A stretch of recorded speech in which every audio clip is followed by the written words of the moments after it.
Hello, good morning, everyone. Thank you so much for joining us for this Fall Mind Matters. And today we are joined by Lisa Ross. She is the founder and executive director of Lock Arms for Life.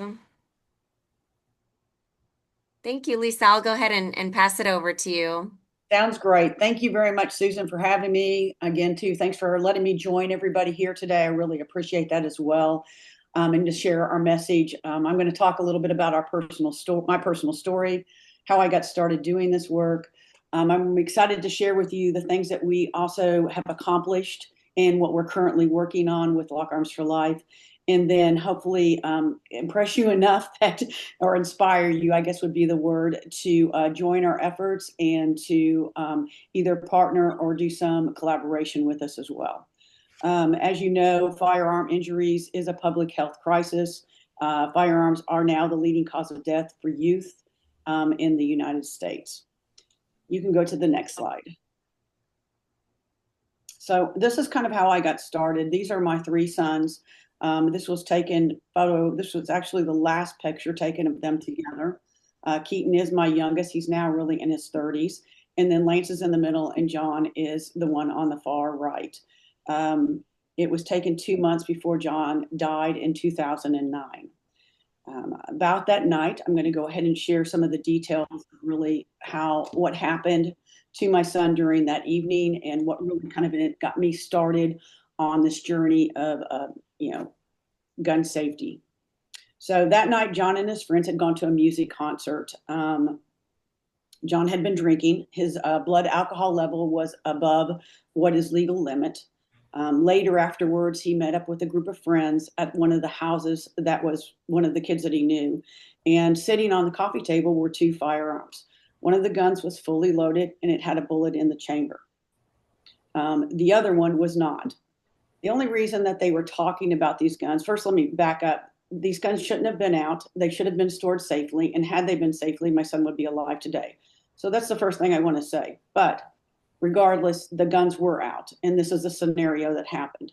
But they were sitting on a coffee table. And one of the girls that was a friend of my son's was at the house that night.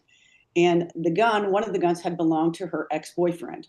And she was sitting on the sofa sharing information about the firearm that one of the other boys didn't know anything about, who was the one who was actually purchasing it from the friend. Then there was the other gun that was sitting there, like I said, that was fully loaded on the coffee table. And one of the kids started handling it. And when he handled it, then he turned it over and handed it to my son. Now, my son is left-handed, but for some reason, the gun was in his right hand when it discharged. And it was pointed towards him, and it killed him instantly. Later, when I got the autopsy report, again, that's where it showed it was in his right hand versus his left hand. But then when I got the death certificate, they had labeled John's death a suicide. And I was really kind of shocked because, according to a lot of the kids in the room, or according to all of them, that was not the case. And so I immediately started, even though and again, I was in so much pain and going through the death of my son. I had a hard time even focusing day to day. But I really wanted to understand this labeling that they did of the suicide and why the coroner had labeled his death certificate that, when everyone in the room kept telling us that it was an accident. So I ended up meeting with the sheriff's department. I ended up meeting with the coroner, and then I ended up meeting with the chief medical examiner in Raleigh, Durham, because all of this took place in North Carolina, where my son was attending college. And the first thing, and we were doing kind of at first, I mean, I spoke to them on the phone, but at first it was emails that we were sending back and forth to each other. And in the email, the chief medical examiner gave me a definition of suicide. And he said it is a voluntary, purposeful action on one's own part that a reasonable person would conclude would likely cause a fatal injury. The word that popped out to me most in the email was the word purposeful. And so, and even in the state of losing my son and all that, I was like, where was the evidence that my intoxicated son even understood that a firearm was loaded? And I kind of sent him back a scenario. I remember sending him this email back saying, if you're in a ski accident and say, for example, the skier falls off the side of a cliff, how do you know that was purposeful? Where was the intent? How do you know what the intent was? So he popped me an email back saying, well, it was spontaneous suicide. And he said that it was something that was often saw with young men who had been drinking. Well, I had to kind of even, I had to do a little bit more because I wasn't buying it either. And so I ended up reaching out to, and you guys may know who this is, but there was a suicide expert at the time. His name was Dr. Thomas Joyner. And he had done a lot about busting myths. He actually, I know, had worked with NAMI a lot of times doing conferences and speaking about suicides and the myths that go along with them. And so, after kind of speaking with him, doing a lot of research and trying to understand it, I never came to the conclusion that it was a purposeful choice that my son made to end his life. And so that really put me on another journey, which then I wrote a memoir. And I wanted to write about the tragedy that happened and, what I went through, what it was like to lose a son. And so my book was called At Close Range, a memoir of tragedy and advocacy. It really was many parts of it, but this was one important part, a hard part for me to write, to put the words on the paper. But it was also something that was very important that I felt like I needed to address. I do not share this story with very many people. I mean, I share a very short version of my son's death. But because we're here today and I'm with NAMI, I felt like it was really important that I shared the entire story of really what happened to my son. And basically, I'm part of the stigma, that when it goes on with families like mine and trying to understand this. But I also realized it really distracted from the real lesson that should have been learned here. And the lesson was that John's story showed how quickly one unsecured firearm can change everything for a family. And that is the picture that really should have been told about all this. And that's why I have always kind of kept my talking points really focused on unsecured firearms. You can go to the next slide. So, of course, this is how I visit my son now. This is where I go. And I want to tell you a little bit about him, that he was an English major. He was an avid reader. In fact, I have his full collection of books in this room behind me. John was also an artist. I have artwork all around my house that is displayed that was his, that he had painted and drawn. And then he loved to write poetry. Um, Truthfully, this is why I do the work that I do. It is extremely personal to me. And I didn't want to, and I'm sure that I don't know another person who has experienced a tragedy like mine that probably doesn't say these exact words, but I didn't want another parent to have to feel what I went through and have to visit their child in this manner. So that is why I started my Lock Arms for Life. We realize that firearms aren't just statistics. These are our sons, these are our daughters, these are our friends and our classmates. Every loss is ripples outward and touches families, it touches schools, it touches workplaces, and it touches an entire community. And that's why I felt very compelled to start educating people about safe gun storage. You can go to the next slide. So basically, I created my Lock Arms for Life, and I did it because I wanted to turn the grief that I was facing into action. At first, we started out kind of as an advocacy group. I did some legislative work. I was partnered with a couple other groups in the area. But then as I started growing and getting more and more momentum, I realized that really what we are is a safety organization. We're very similar to drowning prevention or bicycle helmet campaigns. Those groups, what they do is they give out life vests and they give out helmets to children to prevent harm. In the same way, we provide gun locks and safety materials. What we don't do is we don't tell people how to live their lives, similar to drowning prevention groups that don't tell people where to swim. Um, it's our role is to make sure that the families and the community have the tools that they need to stay safe. And that really is what our message is. And today our reach really extends not only across Central Texas, we go out to outside of Central Texas, but we also extend into other states as well and get reached out from them too for partnerships, for trainings, and for events. You can go next slide, please. So how do we do our work? Very, very simple. I mean, we are, like I said, very non-gentle, judgmental, excuse me. I am a gun owner, so I own a firearm. My other son loves to go hunting on a regular basis. But what we do is we make sure that people have the tools. The gun locks, we provide them right on our website. Anybody can request one free from us. We have bilingual literature. Everything we do is in English and Spanish. We do trainings. We tailor our programs for schools. We work with foster care communities. We work with law enforcement. We do healthcare providers. We have a re-entry program at the Austin County Jail that we started just this 2025 this year.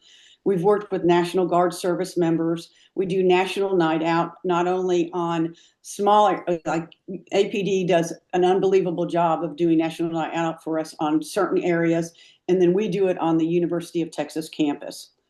We have a toolkit that when somebody sends in a request to us, what does the toolkit look like? So I can give you a perfect example because I just got an email from a constable that was in, where is he at? He was in Pleasanton, and he sent, hey, I'm getting ready to do a national night out. Can you give us some gun locks? I sent him a message back and said, kind of what is your needs? And we have two different toolkits that we do. It's usually a smaller one, which is 25 gun locks, and a larger one, which would be 50 gun locks. We box all those gun locks up into the toolkit. We put other information in there, which is going to be, I gave him some of our graphic novels, and I'm going to talk about that coming up. So I'm not going to go too much into detail, but it's a book. It's for children. We have bookmarks that link to our website, which gives a free downloadable version of the book. And then we put in some other information that they can use that when they're presenting, they can hand out to the communities. We also even offer, if they request it, all of our bleeds for our literature so that if they want to do a professional printing, we have the information and all they got to do is take it and then they can go ahead and print out as many copies as they need. How do we be able to do this? A good question is, how do you able to afford to do all this information and all this out?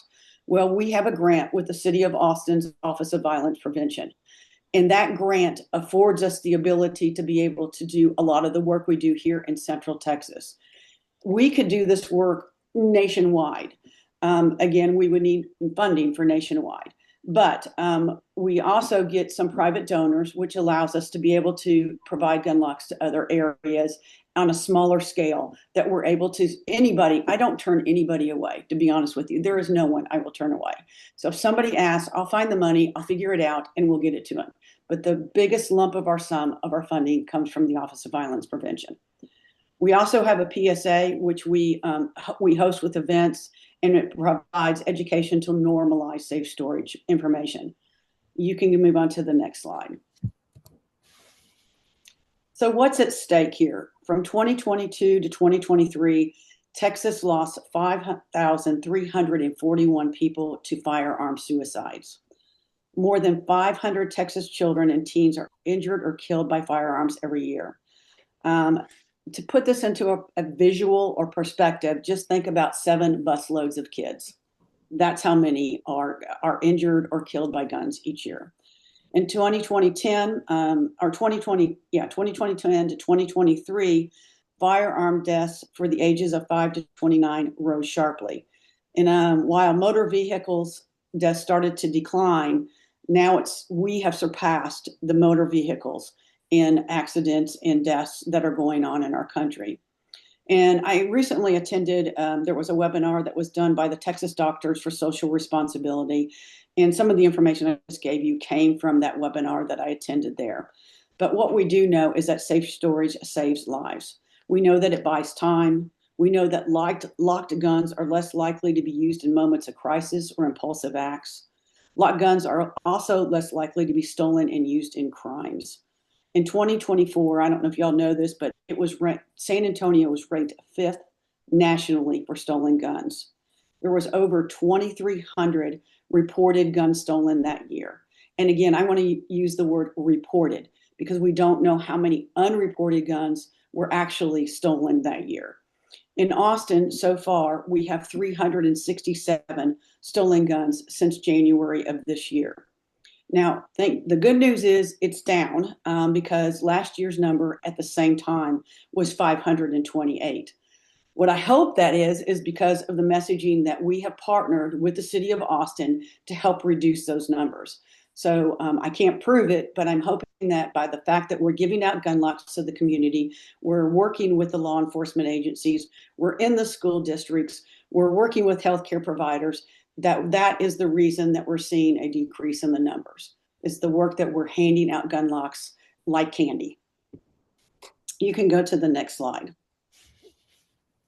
So again, you can read the slide pretty thoroughly. It pretty much gives you a real good snapshot of what firearms injuries are costing us. The human cost is families are grieving, classmates are traumatized, and communities carry the weight long after that. The economic cost is absolutely staggering. You can see the number there. It's $540 billion. I mean, I just blows my mind. That is in healthcare, lost productivity, and social impact. Every dollar we spend reacting to these tragedies is a dollar not spent building healthy, thriving communities. You can go to the next slide. We know, I mean, and I maybe, especially in NAMI in this organization, that veterans are facing the highest risk of suicide, or one of the groups that's facing the highest risk of suicide. And we also know that the key to reducing it, or one of the keys, is to making sure that guns are being locked up. We've worked with a couple of different organizations. One, we have worked with the Andrews Center, which is outside of Tyler, Texas, and we've collaborated with them on gun locks. And actually, we even collaborated with the VA in that area. We have a real good connection with the VA there. And for every gun lock we provided to them, the VA provided a gun lock as well. What we found out from them, the reason why, something that we found out that was kind of shocking, was that they have the highest rate of suicide in the entire state. And once we just couldn't, I was shocked to find that out. So that was why it was even so important. And we were so glad that they reached out to us. Coming up in the slides later on here, I will show you a picture of the Andrews Center and the gun locks that we sent to them. We also, like I said earlier, before everybody got on the call, is that we presented to the National Guard this year, for the first time. And we did that out in the Round Rock area. And really that presentation that we did there, we did a lot of what we're doing here, talking to them, but we also wanted to learn from the troops how they felt about firearms, firearm storage, and their habits. And so we spent a lot of time more talking about engaging with them on how we can find and come to solutions. So that was more of the purpose of it. And then we've also been told that we will be doing something with Camp Mabry in the near future. But the group also, I want to talk about that we don't spend enough time with our farmers and ranchers.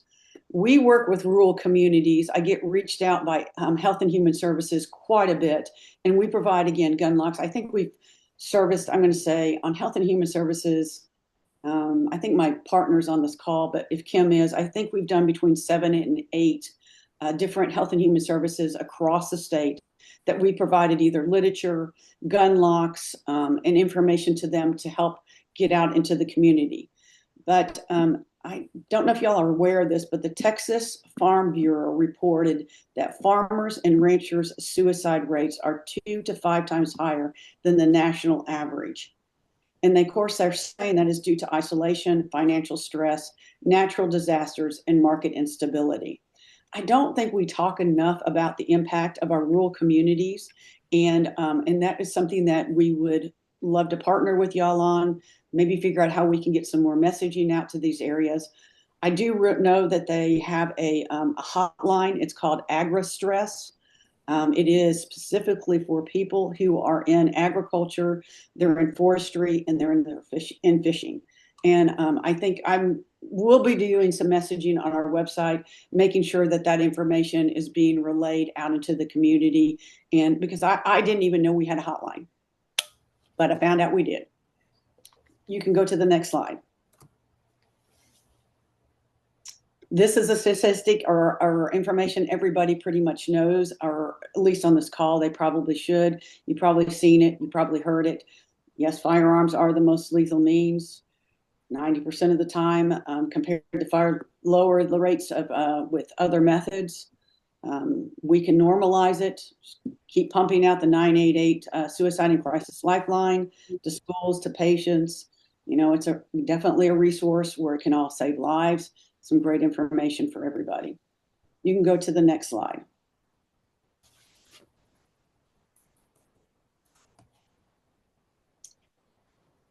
Through our grant this year, we were able to produce a PSA.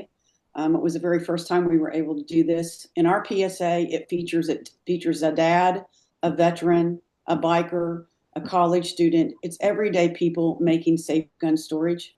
Our message is simple. We say this a lot, especially when I get to the book. We tell families, be the superhero in your family, save the day, lock it away.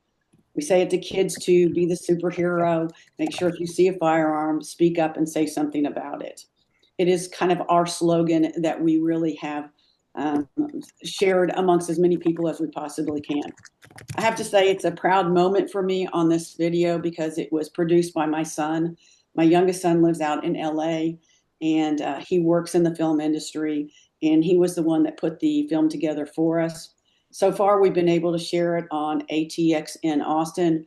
We just launched it in, I think, towards the end of March is when it actually came into production. But our goal is we would love to see it in waiting rooms, in clinics, in DPSs across the state is what our goal would be. And you can go ahead and play that. Oh, by the way, my son's on the TV show High Potential right now, so I'm kind of proud of that too, in case y'all have ever seen it. Go ahead.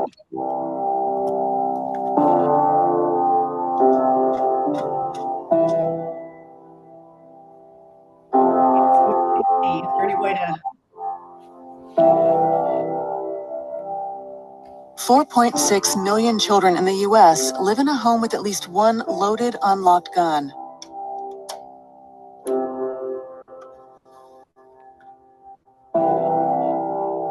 Firearm injuries are now the leading cause of death for children and teens in the United States.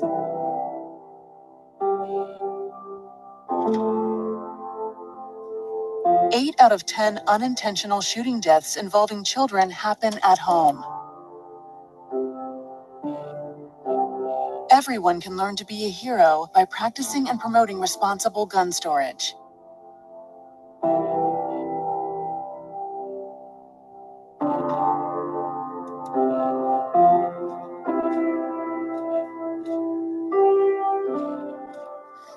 Hey, come here, buddy.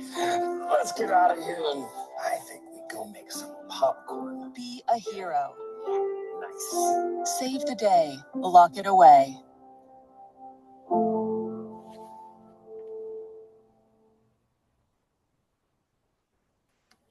I wasn't sure if y'all were able to see it. I didn't get to see it, but it's okay. Were y'all able to see it? I could hear the audio. I wasn't able to see the video. Yeah, well, you can always visit our YouTube channel. So definitely go to our YouTube channel if you want to see it. Yeah, I was going to say I could hear the audio too, but I wasn't able to see it. But that's okay. We can go ahead and move on to the next slide, and we'll just keep going. But definitely, like I said, if you get a moment, go to our YouTube channel and you can visit it there. And also, we can share the slide presentation out, and I think it might have that a link if you want to do that too. On this slide, as you can see, there's options for safe storage. It includes our, pictures of a cable gun lock, what it looks like. I'm not sure if everybody has seen safety devices and what they all look like. I get a lot of questions a lot of times about how do I even put one of these gun locks in there? So on our website, we also have a complete video on how to install a gun lock into a firearm. I think we have two different videos. One of them I think is for a handgun, and the other video is for long guns. So those are on our website too, and they're also on our YouTube channel as well. So let me see where I am here in my notes too. Oh, the other thing is that lockbox that you see there that's even got our logo on the top of it, we give that away at every safety fair that we attend each year. We've done our safety fair now for 2 years in a row, and we've done that in partnership with the Austin Police Department, the Austin Police Association, Dell Children's Hospital, Safe Kids Austin, and this is where we give away those block boxes. Each year, it's been probably somewhere between 100 and 120 boxes that we've given away. I also want to make sure everybody is aware that all safety devices are tax exempt. That was brought into law a few years ago. And so any device that you buy should be, if you don't, it's supposed to be tax exempt. And then lastly, I just want to express that every organization, I don't care if you're pro-gun, if you're anti-gun, whatever you are, stresses that the safest way to store a firearm is locked, unloaded, and the bullets stored separately. You can move to the next slide. This slide is here because it reinforces the power of education. And also it reinforces the power of a video. So JAMA Pediatrics did a study in 2023, and they showed a 1-minute video, a safety video. And what they learned from that is that children were far less likely to touch or play with a gun just after watching that 1-minute video. So every short intervention shifts behavior. And that is why it is so important that we continue to express and get messaging out there, talking to the kids, educating them about this, because we're going to try to shift a movement that this is lock the gun up. Again, that's why we invested in our PSA. You can go ahead and go on to the next slide. This is our graphic novel that we have for kids. We're very, very excited about not only the PSA, but this graphic novel. It was written by one of my staff, which I'm very proud of her for what she did in putting all this language and stuff together. And then we had a wonderful illustrator that put together all the graphics and all the colors and everything else you see. As you can see the kids all wearing capes. And again, that goes along with our message about being a hero. So we wanted to kind of tap into things that kids love and kids are willing to read and engage with. And so we made it in a very relatable graphic novel style for them. The stories are all short. And you can see one of the kids in the picture reading it down there. That's actually one of my staff's daughter. We love the fact that she's down there reading our book for us. We launched our book in January of this year. And we have so far sent out 4,000 books since our launch in January. We have this book in every AISD library, Austin Independent School District's elementary school library currently right now. We love to see it in every school library across the state, and then maybe even across the country would be fine with us. Because of the passage of House Bill 3, and having to provide safe storage, education, and materials, this is a great resource that you can actually parlay with that information so that we're even educating even beyond just letting parents know that they should be locking up their firearms. We even had one librarian that was here in Austin. She put together a discussion group with her kids and her classmates. They read the book in the library, and then what they started doing is they had a discussion class after it about safety and safe storage. We are working with her currently right now because we think that that will be a great tool in the future for every librarian to be able to utilize and have a lesson plan that they can show about the book, reading it, and everything like that. One of the things I want to tell you too, it's bilingual. So on the front cover, what you're looking at right now, it's in English. When you flip the book over, it's all in Spanish. So it's, again, everything we do is English and Spanish. You can also see our bookmark, which is in the center, and it has the QR code, which goes directly to our website, which directly goes to a free downloadable version of the book as well. So it's everywhere you can think of, we got it. We have it on Kindle too. And it is free. We want this book to be free. So we have to rely on, again, funding, donors, grants, whatever we can receive to make sure that we don't have to charge anybody for it. And we just give it to them for free.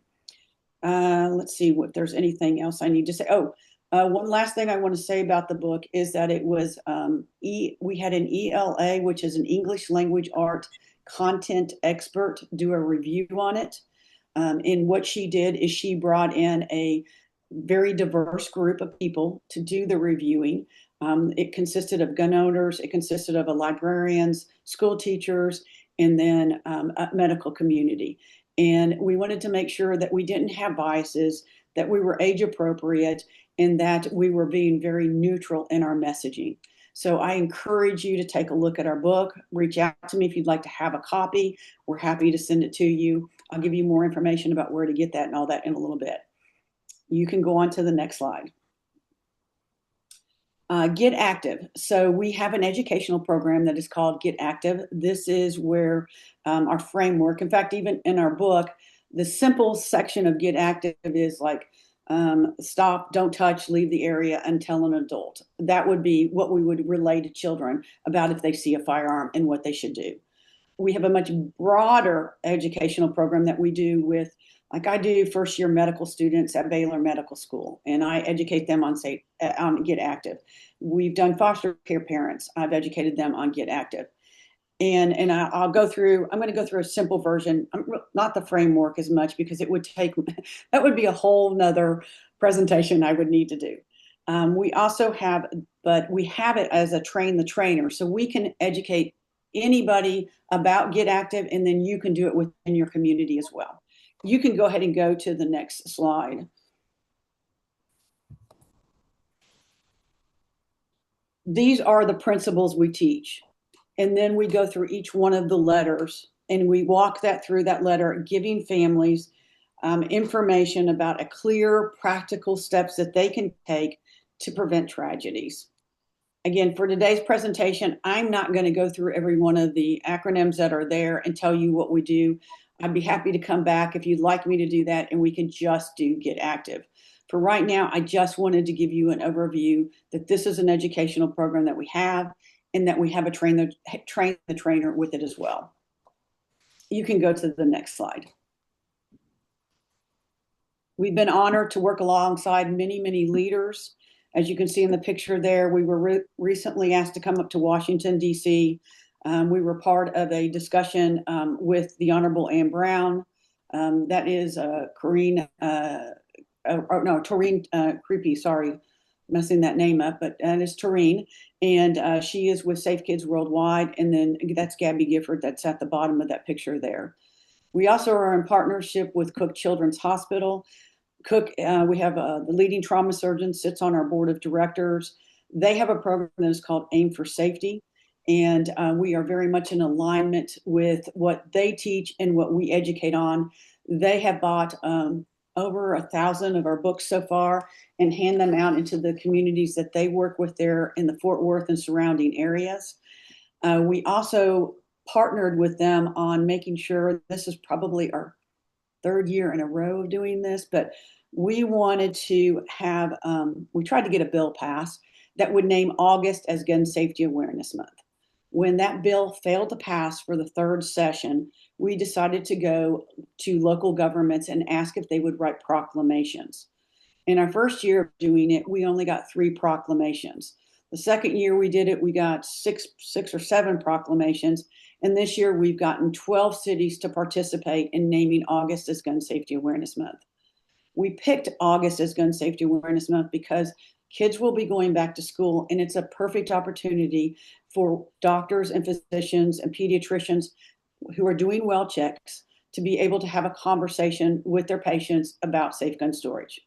August is also a time where outreach officers are going, police, Department of Public Safety are going back into classrooms, and they're talking about all kinds of safety issues within those classrooms.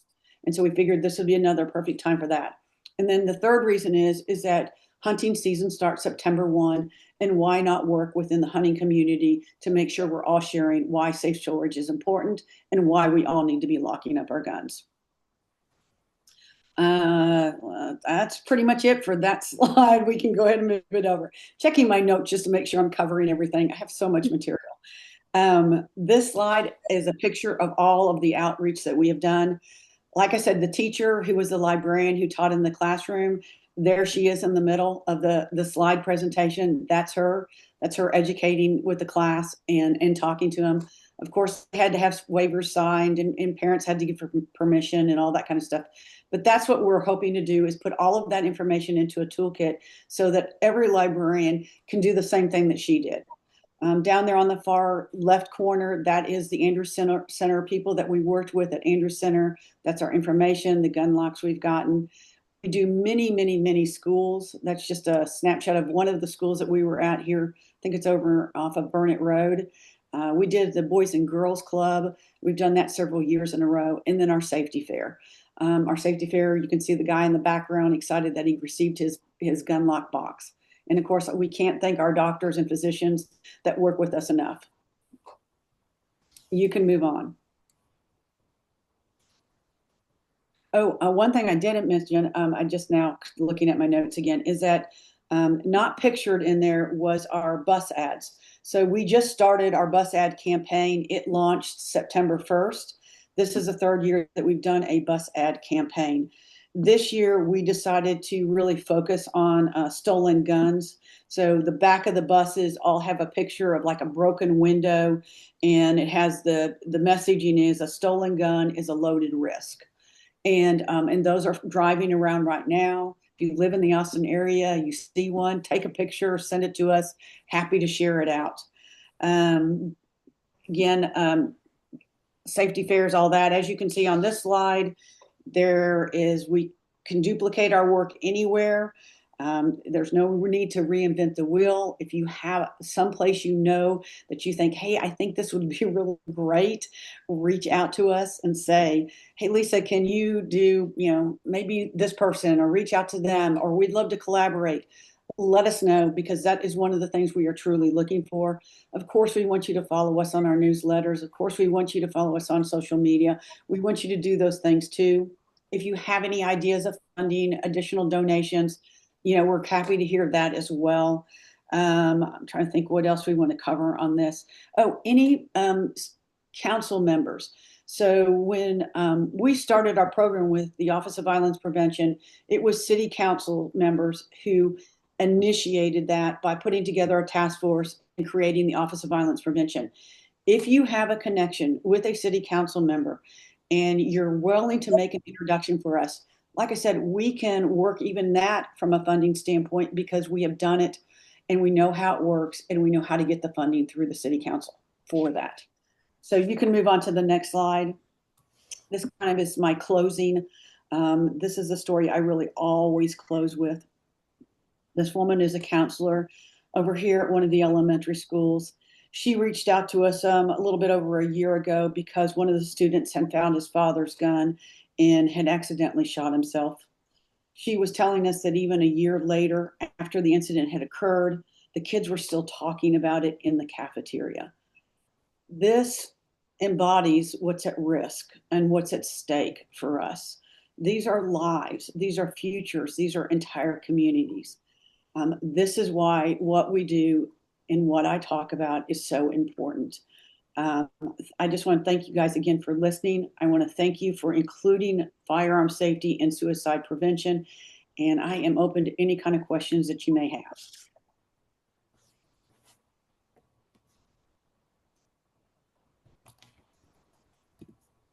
Thank you so much for sharing your story with us, Lisa.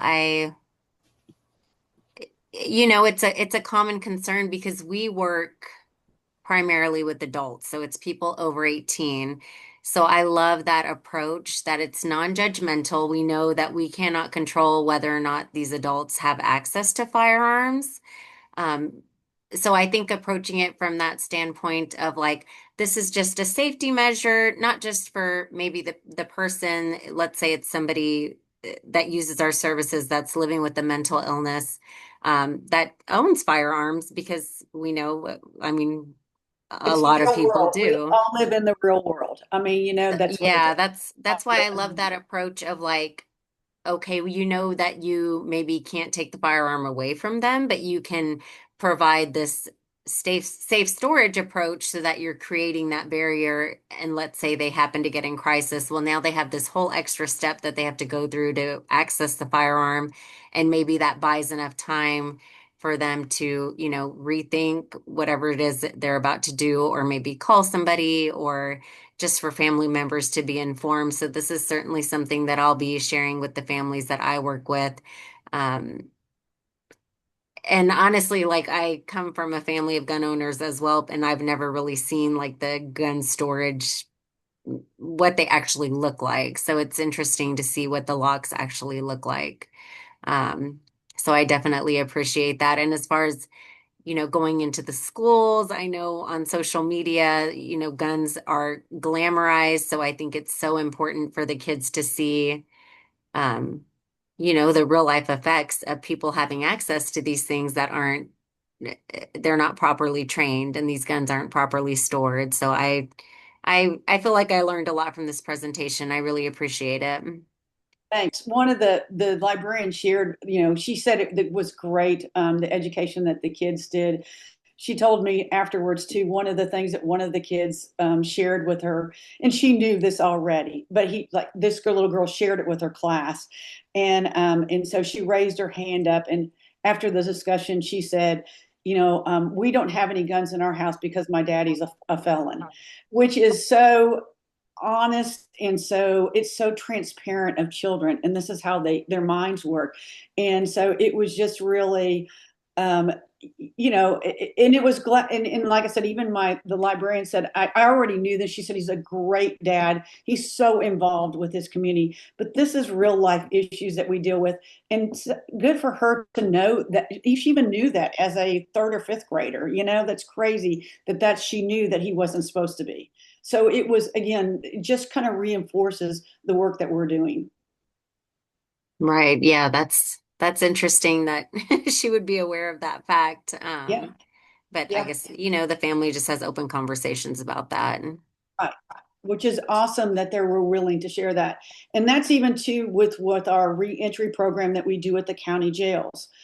Some of these people that we are educating may never get out of jail themselves, and then some of them will, but some of them are fathers, and have family members who have guns, and they need to be a part of our message, just like, or be the messengers for us, just like everybody else is.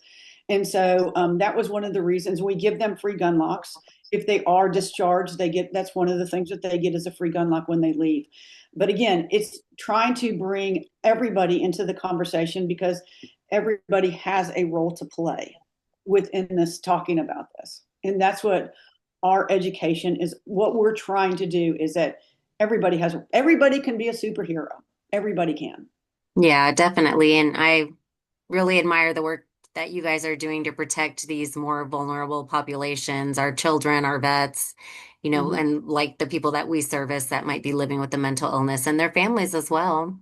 Yes. So, Yeah. Does anybody else have any questions? I don't see anything I was in the going to say hi chat. real quick. Hi, I'm Kim. Kim Caldwell. I'm part of Lisa's team. I am the team member who got to write the book. I'm I'm here in Austin too. And in fact, my third grader, she told me she found the book at her school on Tuesday when she went to the library. And so Amazing. she's so proud. She has a piece of artwork hidden in it. And, I think when we're talking about kids and that honesty with kids, um, she has been able to say since she was 6, when I'm president, I'm going to make it illegal not to lock your guns.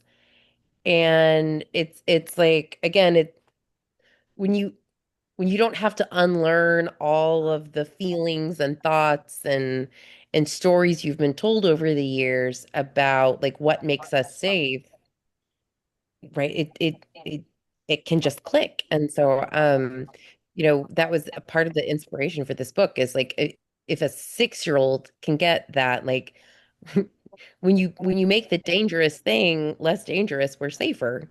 That's that's meaningful. And so I think one of the things that we're also having to be very thoughtful about as we're introducing this folks in the this concept in the climate we're in is what does safety mean? It doesn't mean we're going to teach your kids to be afraid of guns. It doesn't mean we're going to teach your kid how to disassemble and reassemble a Glock, right? There's a lot, I think, of fear on either end of what it is that we could be introducing. And so the slide that showed the stop, don't touch, walk away, get an adult as I'm talking to folks more and more about what this book is, I'm really emphasizing that so that there's not this, so that they're not filling in the blank. What is this information for kids? And I think that the more we can normalize these conversations about safety, right, the more confident folks can go into participating in the conversations that do take us a little farther out of what little common ground there is when it comes to Mm-hmm. fire. And Yeah, so, we and even have a pledge inside the book. Kim, I didn't even mention, but we have a yeah, pledge at the back of the book. We have a pledge for parents and kids to sign, which allows the parent to really have yet a more of a conversation with them. It's kind of like your old drinking and driving pledge that you did years ago when you were in high school and stuff like that. But we created even that so that it gives them an opportunity to share within their own family the conversation that they want to have and then sign a pledge together. And I feel like if I can remember my pledge, which was, I don't, probably 30, 40 years ago, then I think that, the kids will remember this as well. Yeah, just making safety the habit and Right. the norm. Yeah, that's amazing. Well, congratulations on getting that book into all of those spaces. That's a big district and that's a big accomplishment for you guys. Yeah, we're really, really thrilled. Yeah, that we got them all in there, and hopefully we'll be working. We've been in talks with Safe Kids Worldwide, and there's a possibility that they may end up purchasing some of the books as well. But that was another conversation that we have had with them when we went to Washington D.C. And so hopefully, we'll build that conversation, and they'll be willing to buy the books too. Is what we're hoping. Right. And hopefully get that into more districts. Correct. Yeah.